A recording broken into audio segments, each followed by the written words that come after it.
Hello, everyone, and welcome back to another episode of the Bettor's Tribune podcast, brought to you by Line Sniper, bringing you everything you need to up your sports betting game. I'm your host. I'm James Mazzola. This week, I am joined by a very special guest. By the way, Andy, he's often like the Grand Tetons or like the Yellowstone, the normal guest on this podcast. He has a little family vacation, but that's okay because we have the bullpen ready. Plenty of good content here. My guest this week, his name's Connor O'Brien. You can find him at Back9Players, one of my good buddies from the golf betting Twitter sphere. Connor, how are we doing this morning, man? I'm doing good, JD. Thanks for having me.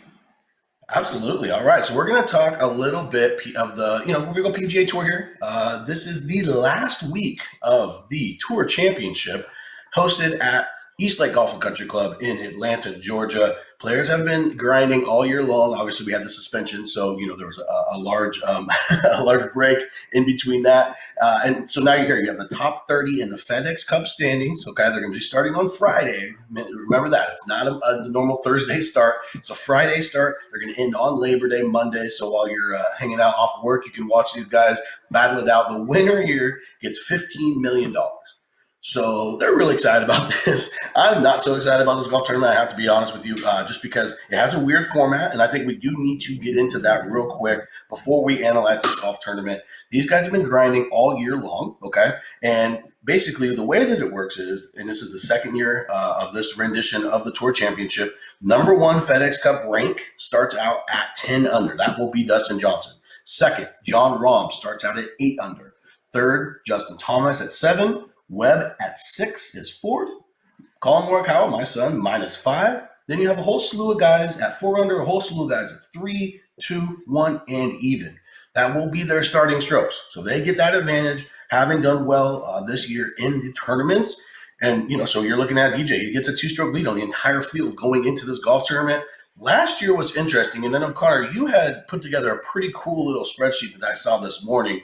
Can you go over that and what we saw last year, just to give us a little perspective on what we should be looking for, in terms of who can and who could jump who and where these guys might finish?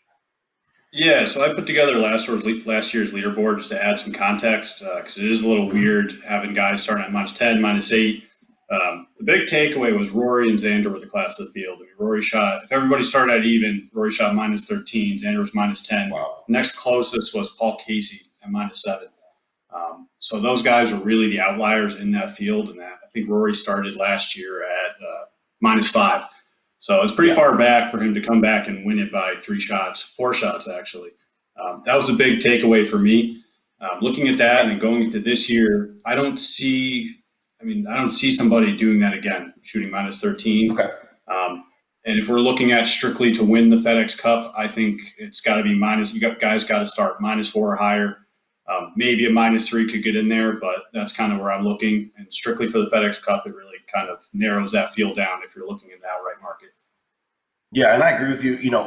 This is an interesting week because not only do we have just a straight win the FedEx Cup with starting strokes included, there's also a side market that we will talk about where it's a 72-hole stroke play winner without the starting strokes included that would be graded as a normal golf tournament. So I think there is some edges there. I also think that we might be able to find something in the starting strokes, with the starting strokes included. To me, what we saw from last year tells me that they might be overvaluing these starting strokes. I mean, you had Rory and Xander go absolutely nuclear.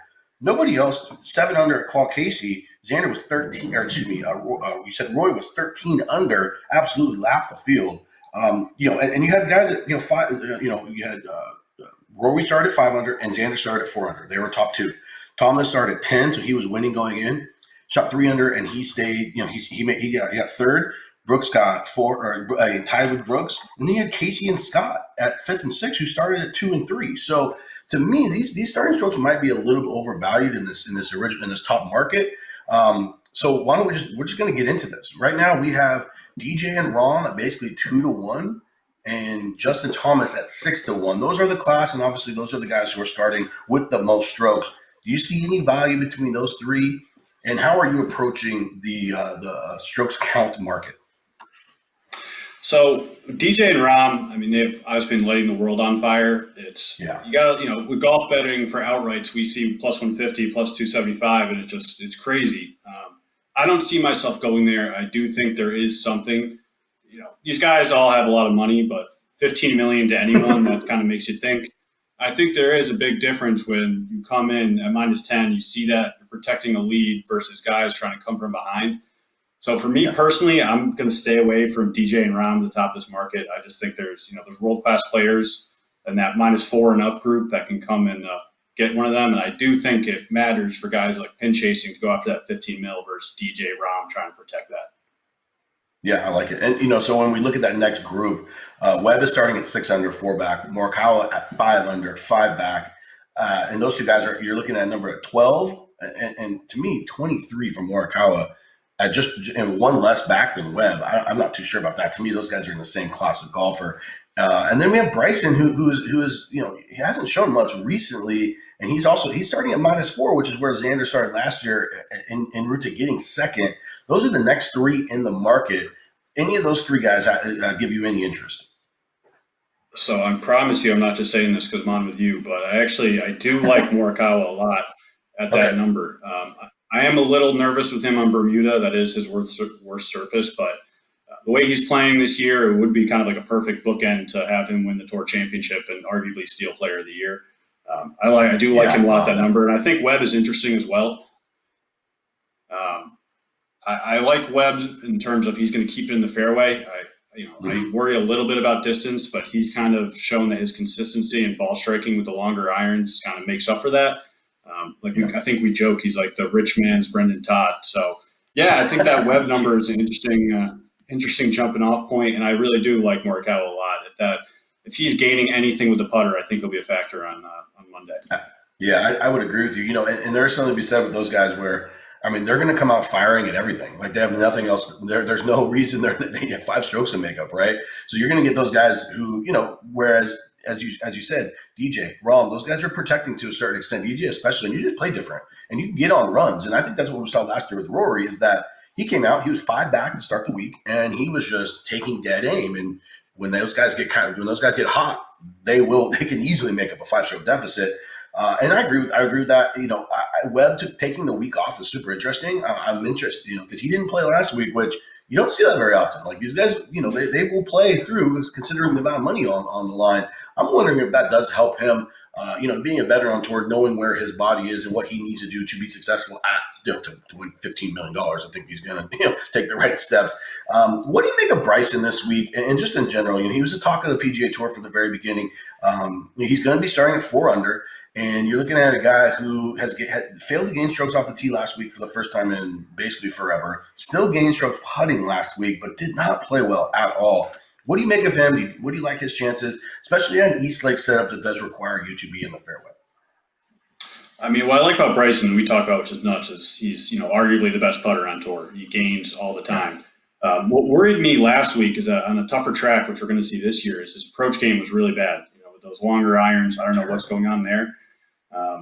If you expect to see that Bryson turn that around, it really hasn't been trending that way for his approach game.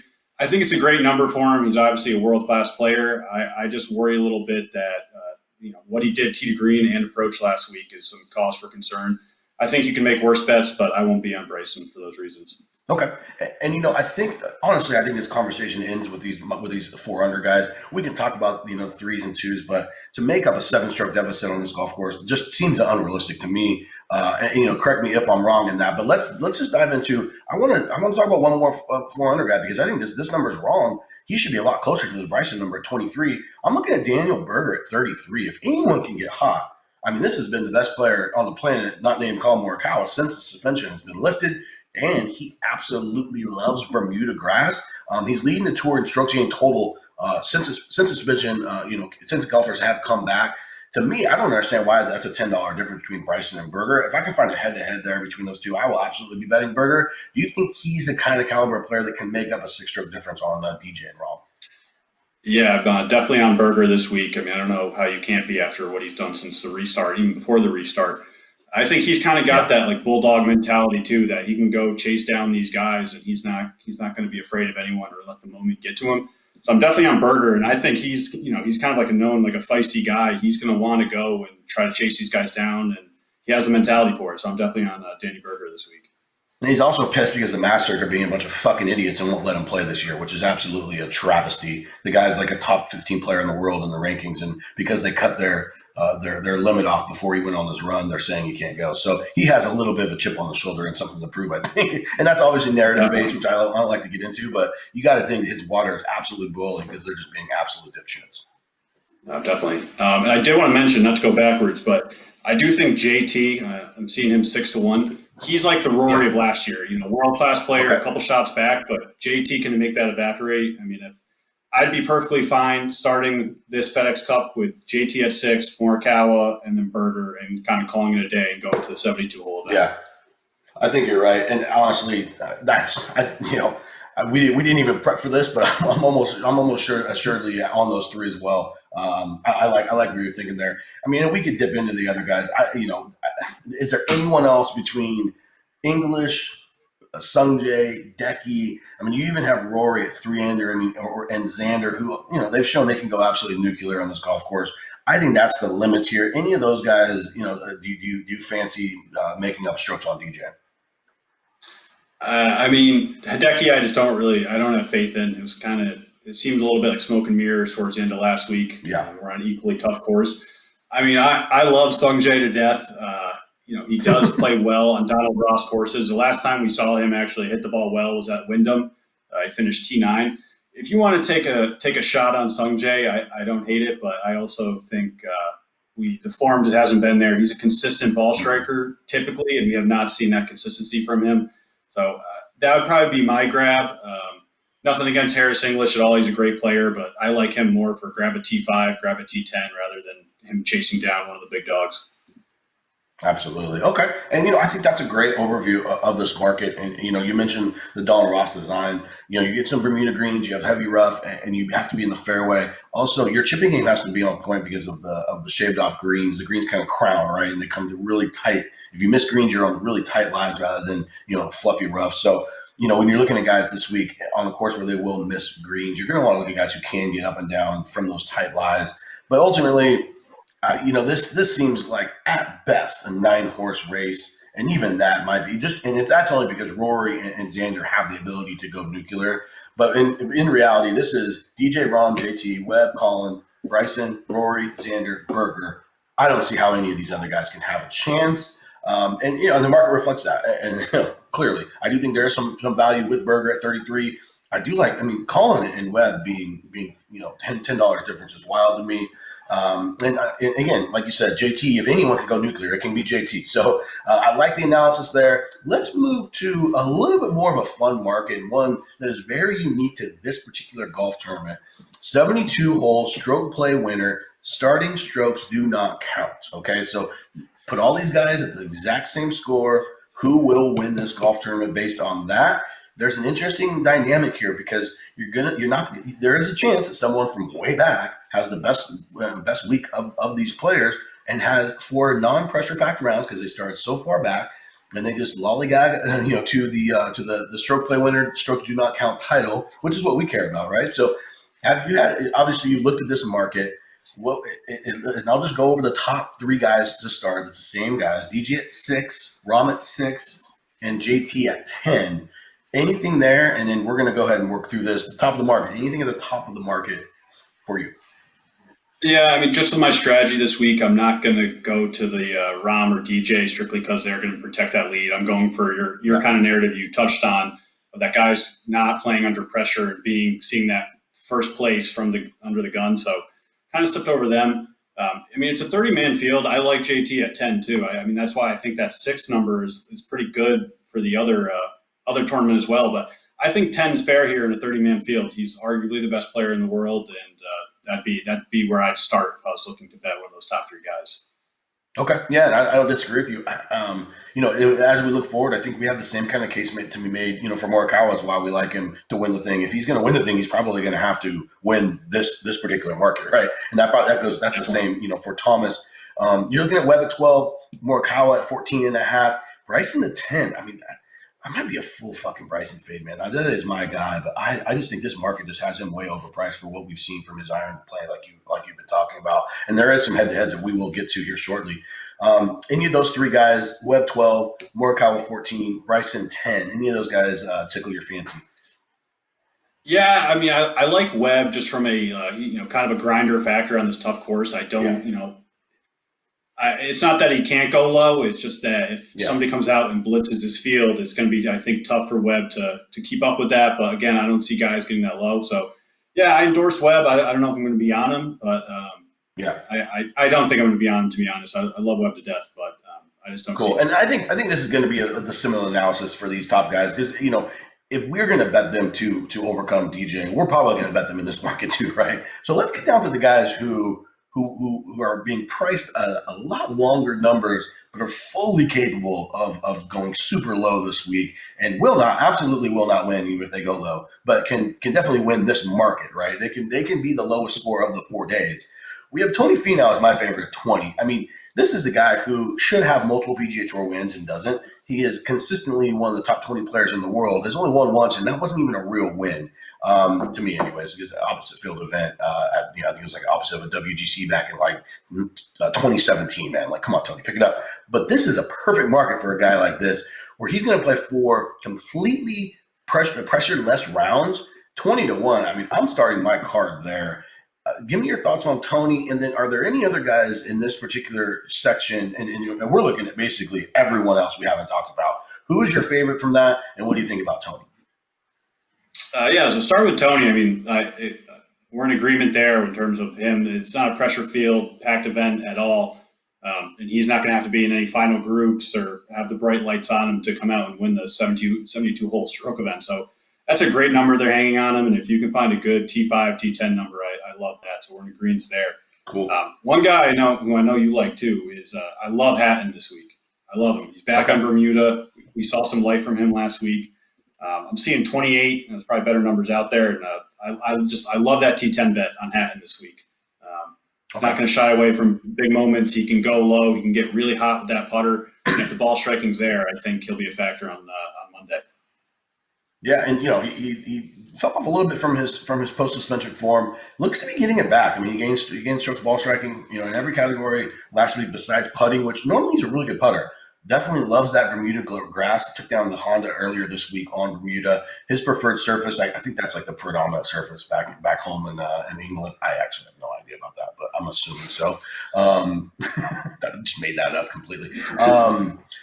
So we're looking at Hatton. I absolutely love Hatton. Another guy I like down here who's been playing in excellent form, Scotty Scheffler at 28-1.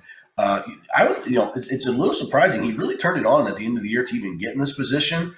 He played well at the beginning of the season. Had some missed cuts early after the suspension. I mean, you're looking at 3 straight missed cuts going into the Memorial.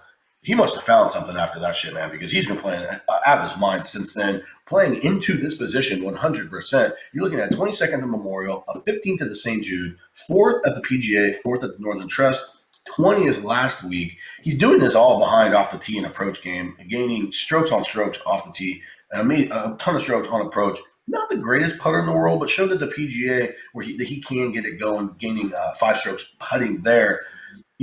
His ability to move and strike the ball, he puts himself in so many great positions to make birdies, which is what we're looking for in this market, right? Scotty Scheffler at 28. Any opinion on him? And if you had to have one other guy, who would it be? Yeah, so Scotty Scheffler I like a lot. Like you said, the ball striking ever since the Memorial has been fantastic. That's how he's been getting it done.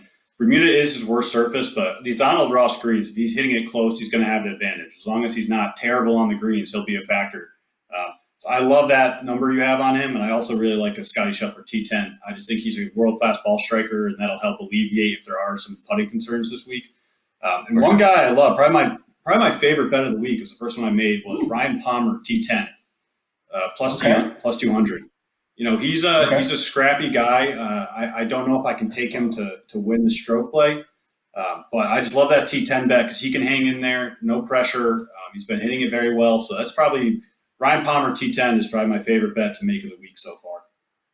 I like it, and and even if we look back to last week, so Palmer will be starting at 1 under. And if we look back to last year, we try to get a gauge as to what he needs to T10 it. Finishing at 5 under last year got you a T10.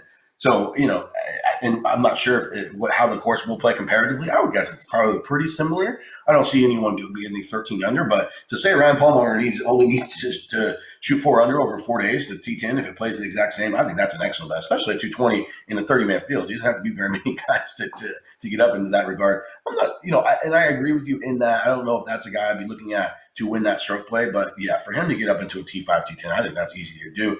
The last guy I want to talk about here is Viktor Hovland. When it comes to ball striking, him and Scotty Scheffler are basically the exact same player.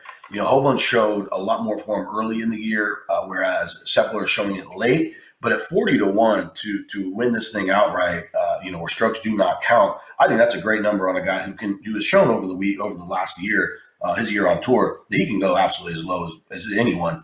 Neiman, another guy, can go nuclear. I wonder if last week will take a little bit off of the young guy. It's difficult to grind like that for 4 days and then get right back up again. So I wonder if that takes a little bit. Although he has a win on tour. He obviously played really well last week. So that's another guy I look for. In this market, you're just a pure upside, right? And that's usually the outright market, but even more so here. Like, you need guys who will go low. So when you're analyzing that, I see Hovland, Neiman, and Scheffler, the young guns who are just going to go out there. They're going to fire at everything, give absolutely no shits whatsoever, and and they're just going to go out there, have fun, and have a good time. So that's what I'm looking at in that market. And overall, I think that's a great breakdown of these two outright markets, and they're super interesting. Some people will have only have the strokes count market available. Some will have access to the strokes do not count market. But ultimately, we're here to give you everything you got, give you all the analysis. Now, let's take a little quick transition over to the head-to-head market. Super important to explain here that most of your books will have starting strokes counting. So when you're looking at these numbers, you're going to see some weird-ass shit. Let's just be real. You're going to see some numbers where you're like, what on earth? Like, Rahm is minus 175 to JT. Well, that's because he has a 2-stroke lead on JT right now. Or excuse me, he has a 1-stroke lead on JT. So when you're analyzing this market, it's important to remember a half stroke is worth 50 cents. It should be worth 50 cents. It's not worth 50 cents across the industry because a lot of books will go ahead and just kind of steal your money with that. But generally speaking, a half stroke is worth a stroke and a half. Let me say that one more time to make sure I'm clear. A stroke and a half is worth 50 cents on the line. So in that perspective, analyzing this head-to-head market, are there any options here that stand out to you as being wrong numbers? It's tough with some of when you start off the top of the board. I'm seeing Webb plus 250 against DJ. DJ's got a 4-shot lead. He's plus 245 against Rahm. Those are kind of interesting numbers to me. It's the strokes are different, but you're getting 4 guaranteed rounds here. And I do think if you want to lean into narrative a little bit, all these guys are getting a pretty good paycheck this week. I think last place is getting like $400K. So there are some guys, I don't expect to lay over and kind of give up and just cash in. But I think there are guys you can kind of look for that are typically more engaged players, are going to fight throughout the week. I'm still kind of, my book this morning posted the matchup, so I'm still kind of looking into it. Is there anything that popped out to you, JD? It's tough just because, like you said, let's keep this in mind. The matchup, the head-to-head matchups are not based around the outright market. They get paired with guys they're near in the outright market. But generally speaking, that's why we're seeing Bryson paired with these guys. I wanted like a Bryson with Berger. Like, I would love that because and have it even money because they're starting at the exact same spot, right? Let me make sure. Yeah, they're both 4 under. Give me a Bryson Berger minus 110. I'm sure Bryson would actually be a pretty heavy favorite. I would take Berger as a dog there 1,000 times just based on where Bryson is. In my model, I have Bryson's finally dropping. He's dropping like a stone, to be honest with you, based on his recent ball striking. So I am looking to fade Bryson in this market. The problem is you have to lay stupid ass juice. You're looking at 300 with JT. You're looking at like 450 with DJ. That's a little aggressive. I'm not sure if there's value there. I'm gonna have to, you really do need to go in and apply the 50 cents per stroke and get yourself the right number. But generally, this is a difficult market to attack. Because oh my gosh, I just saw a field number. Holy cow, that's amazing. Okay. That's the bet I've been looking for. Okay. We're going to get to this because I'm pretty excited. They just dropped this. I've been looking for that bet. I'm going to be all over it. So I'm looking at let's just pull something out of the hat. Xander minus 20 to Decky. And Decky has a 1-stroke starting lead on Xander, right? Because Decky's sitting at 4 and Xander's at 3. So This will be a market that I will probably not touch too much on, just because of the randomness. And to be honest with you, Connor, like I am not going to be a tour championship expert because it's once a fucking year. Like I just don't care that much, nor do I think that the time is best given to doing that, right? Like to go through and analyze each of these matchups would just take me too long. Like I have better shit to do, right? Like there's way more money to be made, handicapping the U.S. Open in 2 weeks than there is trying to figure out where the edges lie in this head-to-head market. And that's just me personally. I just, and maybe some guys will find it. My guess is these guys have it pretty well locked in.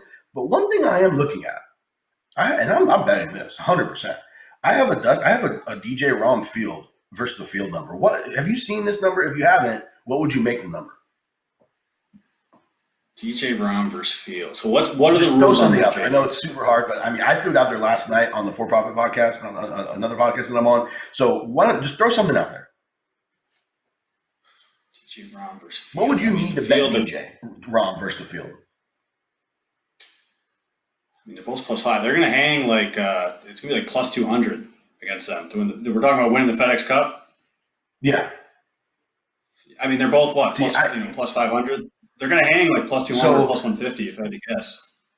So they're hanging. They have DJ Rahm at -153, field at +127. Yeah, I mean that's a good bet. So I like that. Which side would you guess? I'd take the field. I mean, you got JT, who's world class player. I would include it in that field bet. I love it. And some of those other guys in the -654 numbers, I'd take that field bet. I think there's a big. Look, I mean, we saw last year. I mean, JT started first and he got third, right? Koepka started second. Koepka started at 7 under. I mean, you go all the way down. Someone super random started. Who started at 8? I'm not seeing. I thought Cantlay. He dropped like a stone. Cantlay started at -8. Oh, Cantlay. That's right. He shot 9 under. Holy shit! He finished 221. So you're looking at, and obviously it's a small sample. And you don't want to draw from just one, but I mean, they didn't even get second, let alone.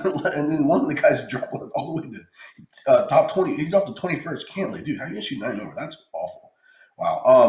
But yeah, I mean, I love a 127. That implies that, I mean, if you're looking just at an implied odds perspective, I mean, 153, you're looking at like, that implies that they win this thing like in the high 50% of the time, like 58% of the time. I don't think that's true at all. That's my favorite bet of the week. I'll have a field bet against those guys. Give me 28 of the world's best golfers against 2 guys who are protecting leads all day long. That's my favorite bet of the week. And just give me your final thoughts on that. No, 100%. I mean, there's trouble lurking on this course too. There's water. There's trouble left. Yeah, I mean, give me that. There is going to be. It's a little noisy and narrative based, but I mean, protecting that lead for $15 million is going to take some toll. I know people like to joke about DJs, whatever, how smart he is, but that's going to get to anybody. And just playing with a lead, it's a different feeling. And you got JT nipping on your heels. You got Colin, Webb. You got these world class players nipping on their heels. It's going to make a difference. Yeah, I think there's a ton of value in that field bet. Yeah, I mean, and just think about all the weird shit JT could do with $15 million. I mean, I know guys don't love the amount of money, but still, I mean, let's be real here, right? So, all right, with that being said, Connor, thank you so much for coming in, filling in for Andy, who is again off doing whatever he's doing in the Grand Tetons, Yellowstone National Park. He's with the family. You can't really give him too much shit for that, but it was awesome having you on, man. Is this your podcast appearance for the world, or have you had any other exposure? No, you popped my media exposure cherry, so I appreciate you having me on, James. It was fun. Awesome, man. Yeah, and you did a great job, buddy. We're looking forward to working with you in the future. And that's all for the Bettor's Tribune, brought to you by Line Sniper. We will be back next week. We're going to be talking a little off-season event. U.S. Open's right around the corner, though, so we'll get you locked in for that. Again, I am James. Thank you guys for tuning in. Have a good rest of your day.